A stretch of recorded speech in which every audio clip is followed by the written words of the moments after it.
আসসালামু আলাইকুম। সবাই কেমন আছেন? আশা করি সবাই ভালো আছেন। এটা হচ্ছে সাগরের এক প্রকারের মাছ, নাম জানি না, কারো জানা থাকলে অবশ্যই জানাবেন। আর এটা হচ্ছে জাতীয় মাছ ইলিশ, তার বাচ্চা। আমরা ইলিশ মাছ না বলে ঝাটকা বলি। ঝাটকা হিসাবেও যথেষ্ট বড় আছে, একেবারে ছোট বাচ্চা না, ইলিশ মাছ বলা যায়। আসলে সব মাছের বাচ্চাকেই সেই মাছে চেনা হয়, কিন্তু শুধু ইলিশ মাছের ব্যাপারটা ভিন্ন কেন আমার জানা নাই। আপনাদের জানা থাকলে অবশ্যই জানাবেন।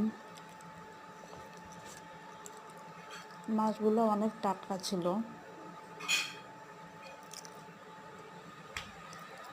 ওকে, ভালো থাকবেন সবাই।